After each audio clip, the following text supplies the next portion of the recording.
What's up, guys? How you doing? This is another edition of Away Days with your boy Dino. I know some of you have probably already listened to my 2 cents involving Arsenal, but this one is just me doing the results on the various things over the weekend. So I'm going to be just covering up the Premiership results as well as F1 and the Paralympics. I'm just going to mention how Team GB is doing in regards to the middle table. The cricket as well, the US Open, and for you wrestling fans out there, I'm just going to mention the results from Bash in Berlin, which took place in Berlin, which is actually, from what I've seen, I'd have to say it was kind of okay pay per view, but you know, we'll get to that in a minute when I get to it. But anyway, um, so for you football fans out there, there's match week 3 in the Premiership this weekend just gone. Some very, very interesting results. Some big statement results as well from a lot of teams, and some very, very one very bizarre comeback as well, um, which makes me think, which I really wish I did do a bet and play for. It's so crazy. But anyway, match week 3 kicked off on Saturday with the lunchtime kickoff between Arsenal and Brighton that finished a goal apiece. Did speak about that more, so if you haven't watched it already, please watch chapter beforehand of this one involving my 2 cents. Arsenal 1, Brighton 1. You'll hear my in opinions in regards to what I thought happened in that game, especially with the sending off that happened, or the second yellow card, it wasn't really a red card, but the second yellow card, and the manner of consistency, which I did mention in that game. Brentford 3, Southampton 1. Everton 2, Bournemouth 3. This is the game that I've been speaking about. Everton were 2 goals up in this game. I'm going to click on it right now. I'm just going to give you the whole concept of how this game went. Michael Keane scored in the 50th minute. Dominic Calvert-Lewin scored 7 minutes later. So at this point, you're 2-0 up, you're flowing. No one scored in the 60th in the next 20 minutes, and then it all went haywire in the last 5 minutes. And this is what I keep saying to people: do not leave matches until that final whistle has been blown.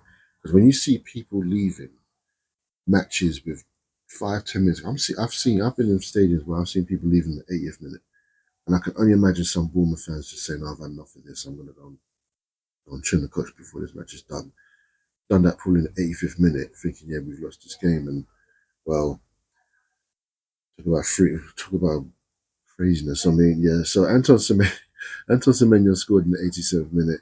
Lewis Cook scored in the 90th minute with 2 minutes added on time, and Luis Sinisterra scored with 6 minutes of added on time, making it Everton 2, Bournemouth 3. Everton still haven't won a game, and I think they are joint bottom of what's going on there. So they're in a bit of a spot above right now. I actually did have that game as a draw, but there you go. But yeah, Everton a bit of a spot above. For anyone who did do a bet and play for that game for Bournemouth to come back and win, very much congratulations to you. That's what I have to say to you now. Ipswich 1, Fulham 1, Leicester 1, Aston Villa 2. Aston Villa that actually scored a very, very good goal from a set piece. Very, very well worked. Like they've been doing that a lot in the training ground, so I have to give them flowers for that one. Villa have actually been quite good. I mean, they lost to Arsenal um, last week, but Arsenal was, they'll say that they're unlucky, but Arsenal took the game. But yeah, they won that by 2 goals to 1. Nottingham Forest 1, Wolves 1, West Ham 1, Manchester City 3 for all of those who have got Erling Haaland in your fantasy teams. And again, well done, because this guy's on fire right now. Is he the greatest? I mean, from what we were talking about, from what's been mentioned on Sky Sports and everything, some points alive as well. Is Erling Haaland looking to be the best striker ever in the Premiership? That's the question that's being played out right now. Me personally, no, but he's just a pinpoint striker. He's a sharpshooter, and he's a problem. But he's scored back-to-back hat tricks so far in the league. So I think he scored in the.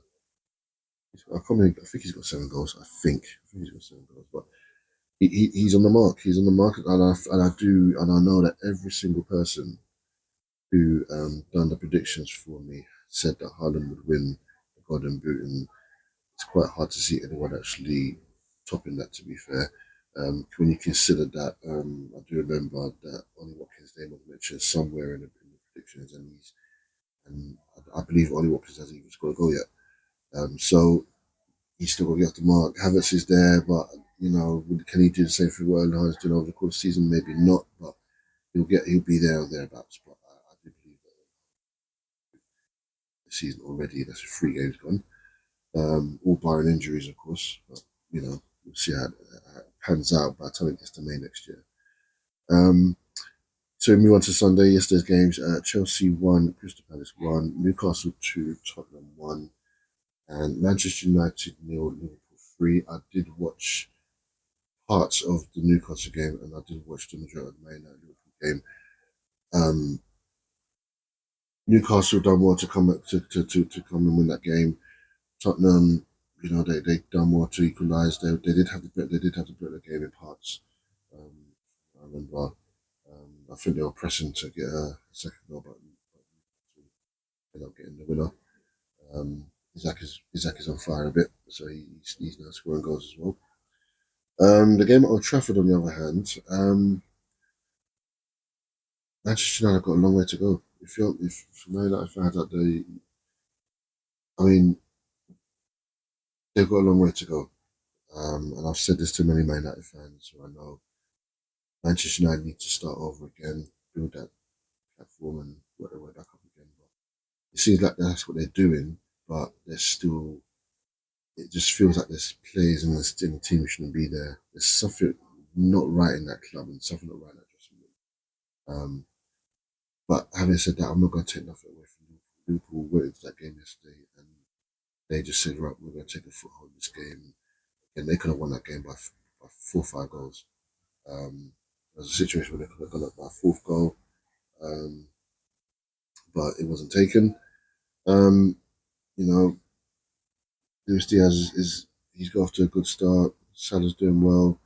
They've got off to a good start. They're top. They haven't conceded a goal as well. So Liverpool looking very solid right now. Um, whether that how long that lasts, who knows? But they're top. They're joint top with Man City. They're the only two teams that have won all 3 of their games so far. Both got the same amount of goal difference. So it is what it is in that situation. So how the Premier League table is looking right now. I'm going to start at the bottom. It is Everton and Southampton who are propping up the rest of them. They've yet to get off the mark. Then it's Wolves, Ipswich, Crystal Palace, Leicester, Manchester United down there, 3 points from 3 games. West Ham the same. Fulham, and then comes Fulham, Chelsea, and Spurs. Both all 3 of them are on. 3 of those London clubs are on 4 points. Nottingham Forest, Bournemouth, then next with 5 points. Villa and Brentford on 6. Newcastle, Arsenal, and Brighton, both all 3rd, 4th, and 5th, respectively, on 7 points. And Manchester City and Liverpool are the top 2 at the moment. Both won their games with 9, all 3 of their games, sorry, and they've got 9 points. So, for anyone who's doing fantasy, just do your thing right now. Just do, If you've got if you've got Erling Haaland in the team, get Erling Haaland in the team as well. So I'm going to leave football for time. I'm just going to quickly just go through the results of everything else. In Formula One, it was the Italian Grand Prix yesterday. Charles Leclerc, he won for Ferrari. He came first in the Oscar Piastri. I can never say his name properly. Oscar Piastri for McLaren came second, and Lando Norris came third, also for McLaren. Carlos Sainz Jr. came fourth, and Lewis Hamilton came fifth. So yeah, that's that. Yeah, no Max Verstappen there. Damn, actually, I didn't even watch the Grand Prix yesterday. That's how I've not been paying attention with the Grand Prix F1 right now so far. I'm just gonna bring up the quickly bring up the standings. Let me just bring it up for you guys to see how this is all looking right now, and quickly bring it up. I can find it. There we go. Here we go. So, my laptop's just been slow so far. But, bring this up. Yeah, so Max Verstappen is still top on 303 points. Lando Norris is second with 241 points. Charles Leclerc is on 217. Oscar Piastri is on 197. Carlos Sainz is on 184. Lewis Hamilton is on 164. Sergio Perez is on 143. And if we go to the constructors, Red Bull are on 446, but McLaren are not too far behind. They're only 8 points behind him in the constructors championship, with Ferrari on 407, Mercedes on 292 points. The next race is in. Let's have it up. Again, it's been slow. My laptop's been slow today. Next race is the Dutch Grand Prix. That takes place on the 25th. Hold on a minute. Wrong one. Sorry, guys. No, it is the Azerbaijan Grand Prix. Sorry, that takes place on the 15th of September. So that's in a couple of weeks' time, and then after that is the Singapore Grand Prix and the United States Grand Prix after that. So those are the next three Grand Prix races coming up in Formula One.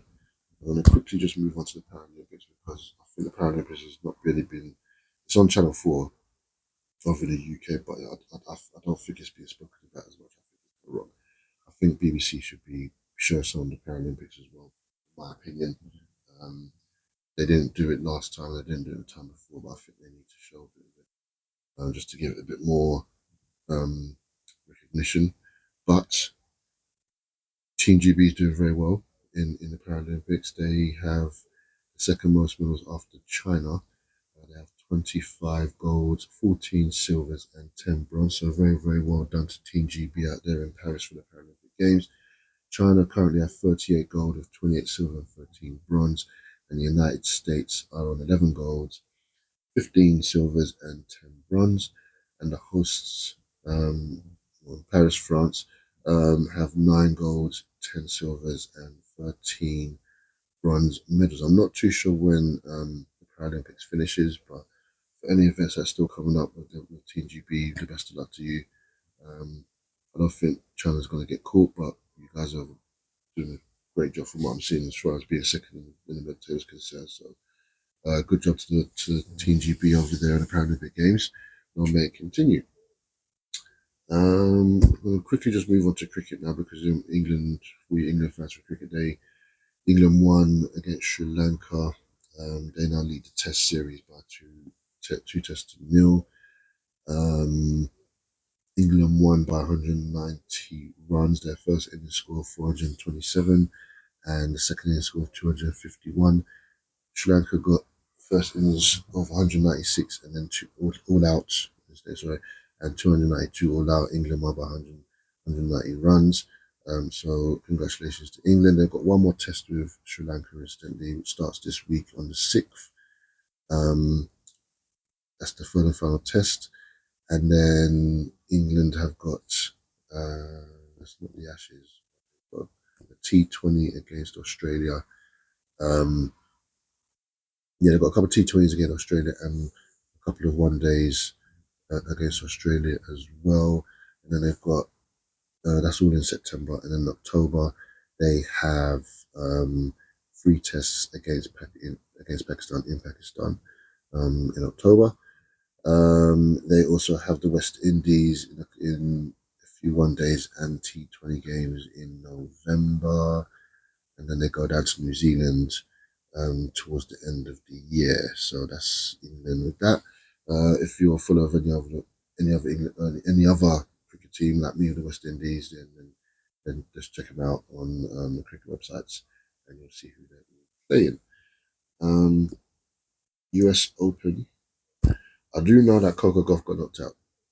That's one thing I do know, but Sabalenka, number 2 seed, she's through. She went through in the round of 16. She went through in straight sets. I know that Novak Djokovic, he got knocked out as well. But I'm just seeing the results now. TFL won his one. And is some interesting there. Jack Draper is in the round of 16. He's going against Thomas Mashak. I believe that is being played tonight. So the final for these will be this weekend coming. So yeah, keep a lookout for US Open. The US Open is the last Grand Slam of the year in tennis, and the next Grand Slam will be next January in Australia. So yeah, we'll keep a lookout for that one. So that's that one with the US Open.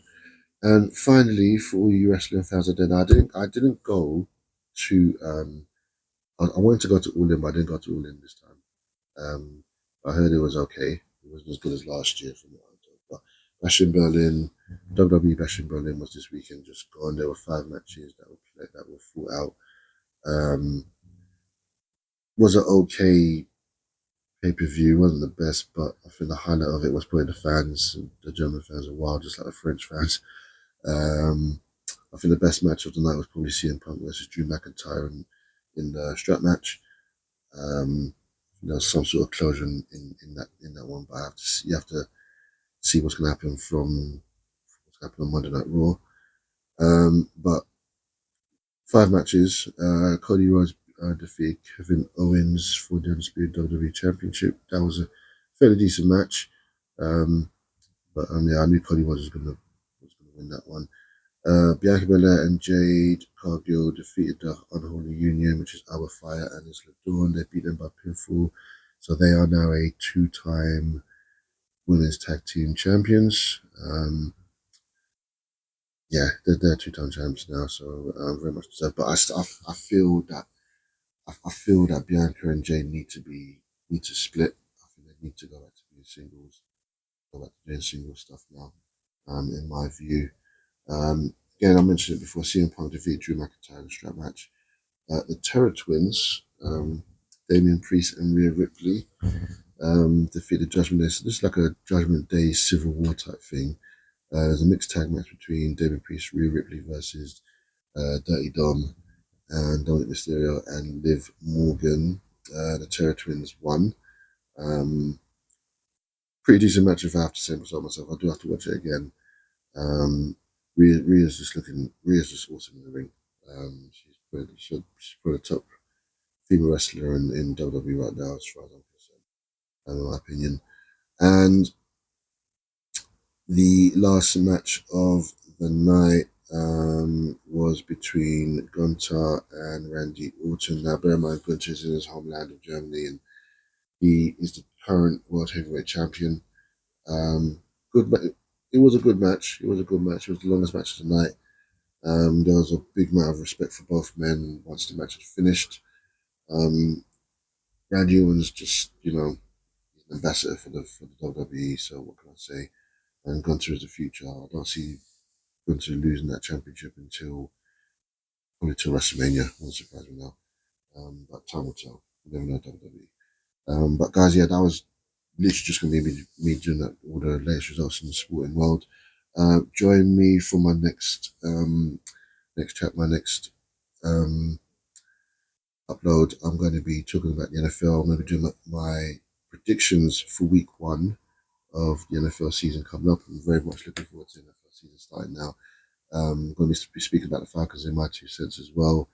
And let me know who your team is in the NFL, and we can speak about them and let me know what you think they're going to do this season. But guys, thank you for tuning into the channel. Thank you for listening out to me, and I'll see you on the next one. Take it easy. See you on YouTube as well. Take care.